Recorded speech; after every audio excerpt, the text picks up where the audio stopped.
Palakpakan ng Panginoon. Hallelujah.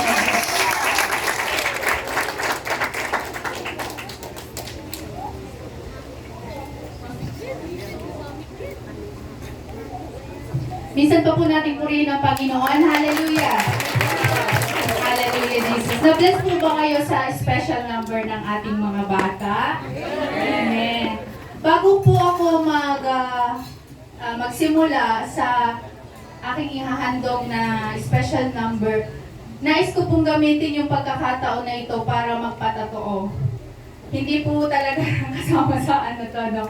Pero hindi ko po pwedeng hindi ipapatotoo sa inyo to.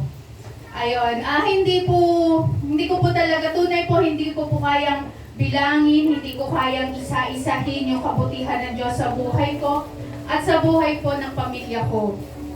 At gamitin ko po yung pagkakataon na ito para ma-share po sa inyo yung patotoo ng anak ko. Kahapon po, hindi po kami nakadalo ng gawain dito sa church. So, naka-online viewing lang po kami kahapon dahil Wednesday po ng gabi nilagnat po siya. So, nung tinignan ko po ng temp is 39.4 po yung lagnat niya. At nung matutulog na po kami, sabi ko sa kanya, paano yan? Kailangan mong magpagaling kasi may gawain tayo bukas sa church. Kailangan nating pumunta. Tapos sabi niya, gagaling naman ako. Sabi niya ganun sa akin. So, pagising namin sa umaga, mataas pa rin po yung lagnat niya. So, nag-message na po ako sa kapatid dito, tsaka po kay Pastora, na mag-online na lang muna po kami. Tapos, ang nakakatuwa po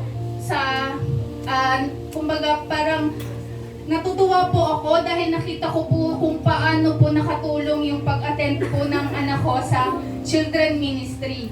Una po ay, yun nga po, nung may sakit po siya, kapag po nagsusuka siya, after niya pong magsuka, sabi niya sa akin, di ba mami, pinagaling na ako ni Jesus?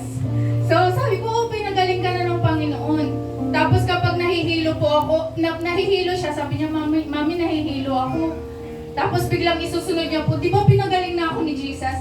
Parang yun po yung way niya para i-resist niya po yung sakit at yung karamdaman po na nararanasan niya.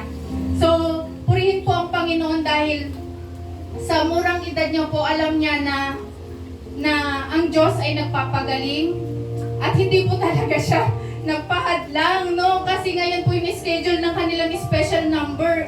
Kahapon po nalulungkot po talaga siya dahil sabi niya, mami, pag hindi ako gumaling, pag mataas pa rin lagnat ko, hindi tayo naka-attend sa church, hindi ako makasama sa special number. Sa totoo lang po, yung anak ko po, mahiyain po yan pagdating po sa harap ng maraming tao. Kahit sa school, hindi po yan napapakanta or napapasayaw sa school. Kaya natutuwa po ako sa Panginoon dahil dito sa church, dito po, ayun, siya po yung nandito kanina, natutuwa po ako talagang gumagaya siya, sumusunod po siya. Tapos kapag po, nung mga nakaraan po, pag may practice po, one time, pumunta lang po kami sa sasakyan kasi tuwing hapon po ng Sunday, may children ministry sila. Then, meron din po silang practice nung ginawa nilang special number. One time po, umiyak po siya sa sasakyan kasi akala niya uuwi na kami. Eh, sabi ko po sa kanya, dadalhin ko lang naman yung gamit kasi magkukommute na lang po kasi kami mag-ina dahil mauna na po si husband pa uwi ng bahay. So, yung ibang gamit, isakay ko na sa sasakyan. Naiyak po siya kasi aattend pa daw siya ng children ministry at saka may practice pa daw po siya, hindi pwedeng hindi siya aattend. Kaya natutuwa po ako sa Panginoon at sa yung ginagawa pong children ministry po dito sa church. Kaya kung mga kapatid, kung yung anak niyo po hindi po nakakasama, mainam po pasama po natin sila dahil naniniwala po ako, ang laki po ng naitulong po sa ating mga anak na sa ganyang edad pa lang po, murang edad ay nakikita po natin yung kabutihan ng Diyos at nakikita din po ng ibang mga kabataan, mga kaedad nila sa labas na iba po yung mga bata na nakaka-attend po ng ganitong mga Bible study para sa mga bata. At ayun po, no, at ngayon po isang favor din po na nakasama po namin yung husband ko ngayon. Siya po ay galing 24 hours duty from kahapon hanggang kanina. Dapat po ay mga 9 a.m. pa po ang labas niya. Pero God's favor po, nagpaalam siya na mag-early exit po siya. Kaya po rin po ang Panginoon dahil ngayon po kasama po namin siya dito sa pag-attend ng gawain. Ayun, salamat po sa Panginoon. Minsan po pa po natin purihin ang Panginoon. Hallelujah, Jesus. Hallelujah. Salamat, Panginoon, sa kagalingan. Hallelujah. Isang mapagpalang umaga ang aking pagbati sa inyo na ang gawain ng Diyos ang siyang pinili. Dahil sa bagay na ito'y hindi kayo nagkamali. Samahan niyo muli akong simulan natin ito sa pagpupuri. Hallelujah! Hallelujah, Jesus! Salamat po, Panginoon. Sa pagpasok ng buwan ng Abril, ano ang una mong naisip?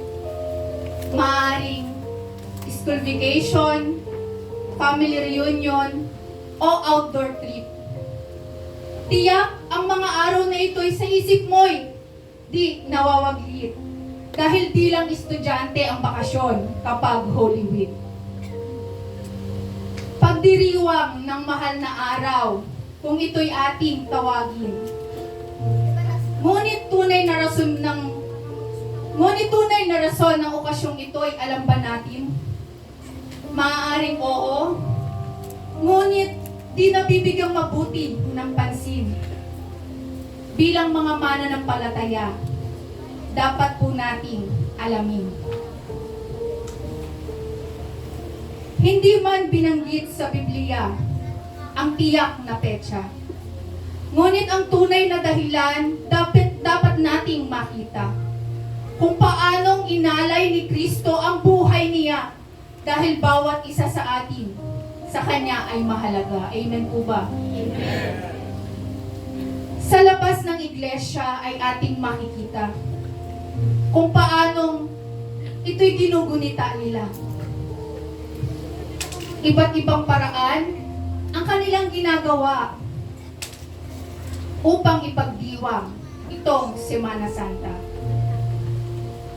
Sila'y nag-aayuno, naglalakad ng nakapaa. Sinasaktan ang kanilang mga sarili at nagpapahampas sa iba. May buhat-buhat na krus, yan ang ating makikita. At ang iba naman, talagang nagpapapako pa. Mga deboto, kung sila'y ating tawagin. Akala nila'y tama ang ganitong gawain. Pagkat sa paniniwala nila'y sila ay lilinisin at ang kanilang kasalanan sila'y patatawarin. Lingid sa kaalaman nila, ang Diyos ay di natutuwa. Sapagkat sa ganong paraan, siya'y kanilang tinutuya. Kapatawaran sa kasalanan, yan ang kanilang paniniwala. Katotohanan at kaligtasan ay masumpungan nila nawa.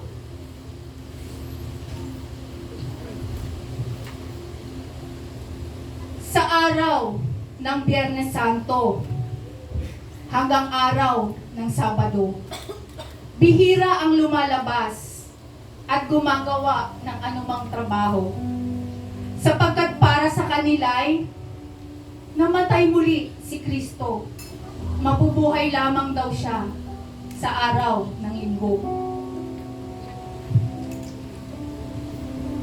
Ngunit alam niyo bang sa loob ng iglesia ay may mga deboto din? Devoted sa mga trabaho, negosyo at iba't ibang gawain. Ginagamit ang ganitong pagkakataon para sa ibang gatherings, para daw makapag-unwind, makapag-outing at swimming. Ngunit, mapalad ka kapatid kung inuna mo ang pagparito. Pagkat ayon sa Biblia, sa aklat ni Mateo, na kung ang katuwiran at kalooban ng Diyos ang unahin mo, ang lahat ng mga bagay ay pawang idaragdag niya sa iyo. Amen? Amen. Si Jesus ay isinilang, ipinako sa krus at namatay. Dugo niya'y nabuhos, buhay niya sa atin ay inalay. Siya'y inilibing at sa ikatlong araw ay muling nabuhay, umakyat sa langit sa piling ng Amang ating Diyos na tunay. Ibinigay ng Diyos Ama ang kanyang bugtong na anak upang ang sangkatauhan ay huwag mapahamak. Ang kadena ng kasalanan ay kanyang winasak. Kaya ang ating mga buhay sa kanya natin ilagak. Amen po ba? Amen. Kaya nga purihin ng Diyos sa biyaya ng kaligtasan si Kristo Jesus na dumanas ng hirap at kamatayan upang ang bawat isa sa atin ay matubos sa kasalanan at tumanggap din naman ng buhay na walang hanggan. Sa ating mga buhay, unahin natin lagi ang Diyos. Hindi matutumbasan ang ginawa niyang pagtubos. Kaya't sundin natin lagi ang kanyang mga utos sapagkat pag-ibig niya sa atin ay tunay at lubos. Purihin natin ang Panginoon. Hallelujah! Wala nang hihigit sa kanyang kapangyarihan at di kayang pantayan ang kanyang kabanalan. Marapat siya sa pinakamataas na karangalan